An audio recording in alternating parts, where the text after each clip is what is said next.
Welcome back to Horror Doc X, the show where the unexplained comes alive and the stories you can't forget find their voice.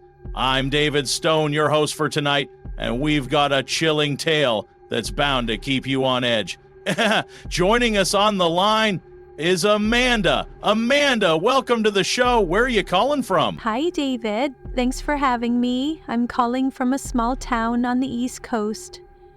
Honestly, I've been a long-time listener, but never thought I'd have the courage to share my story. Well, we're glad you're here. Take your time and start from the beginning. What happened? It all started about 7 years ago.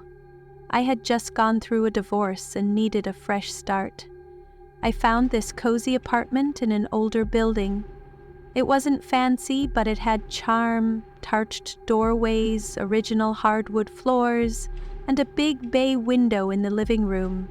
It seemed perfect at first. Sounds like a great place. When did things start to feel off? Pretty soon after I moved in.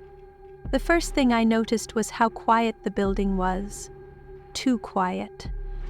There were 6 apartments, but I never saw anyone. The hallways always felt cold, even on warm days, and there was this weird, musty smell near my front door that never went away, no matter how much I cleaned. That's unsettling. Did you ever ask the landlord about it? I did. He was this grumpy old guy named Mr. Feldman. When I mentioned the smell, he just shrugged and said the building was old and I'd get used to it. Then he made this offhand comment about how the previous tenant left in a hurry. That stuck with me. I tried to press him on it, but he clammed up. That's a red flag if I've ever heard one. Did you find out anything about the previous tenant? Not right away. I asked around a bit, but no one knew much. I figured they just moved out quickly, maybe for a job or something. But then, strange things started happening. Strange how? What was the first thing? It started small. I'd hear noises at night, faint knocking on the walls, footsteps in the hallway, even though I never saw anyone. Then, objects in my apartment began to move.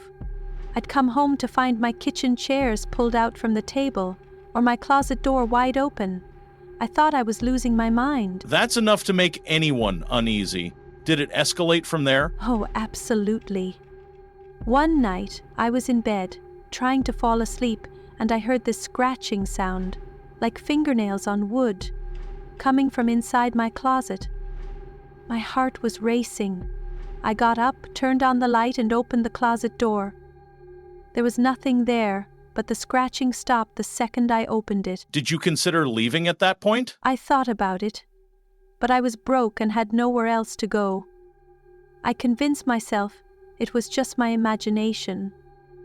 But then came the nightmares. Nightmares? What were they about? They were always the same. I'd be standing in my living room, staring at the bay window, when a shadowy figure would appear behind me.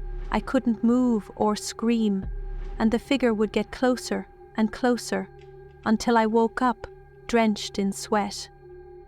It felt so real, like I wasn't dreaming at all. That sounds terrifying. Did you ever tell anyone about this? I did. My sister came to visit one weekend, and I told her everything. She laughed it off at first, but then she experienced something herself. What happened? She was staying in my guest room. Around midnight, she came into my room, pale as a sheet, and said she heard someone whispering her name. She swore she felt someone sit on the edge of her bed.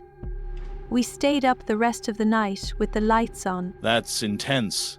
Did that convince you to look deeper into the apartment's history? Yes, I went to the local library and started digging. I found an old newspaper article about the building. It turns out, years ago, a woman named Margaret lived in my apartment. She was a recluse, rarely seen by neighbors, and one day she just disappeared. No one knows what happened to her. They found her furniture and belongings, but not her. That's chilling. Did the activity in your apartment get worse after that? It did. One night I was watching TV, and the screen went black. I could see my reflection, but there was someone else standing behind me. a woman, with long dark hair and hollow eyes. When I turned around, there was no one there, but I felt this icy hand grip my shoulder. That's horrifying. Did you ever confront the landlord again? I tried, but he avoided me. Eventually, I couldn't take it anymore. I decided to move out. But the night before I left, something happened that I'll never forget. What was it? I was packing up when I heard a loud crash in the kitchen. I ran in and saw all the cabinets wide open, dishes shattered on the floor. And there, on the wall, written in what looked like soot, were the words, "Don't leave." That's straight out of a horror movie. Did you leave anyway? Yes, first thing the next morning. I didn't care about my security deposit or anything else. I just needed to get out. Have you experienced anything since? Thankfully, no. But sometimes, late at night, I think about Margaret. I wonder if she's still there, trapped in that apartment, waiting for someone to notice her. Amanda, that's one of the most unsettling stories we've heard on this show. Thank you for sharing it with us. It's a powerful reminder that some places carry more than just memories. Thanks for letting me share, David. It's been therapeutic in a way. And thank you to all our listeners.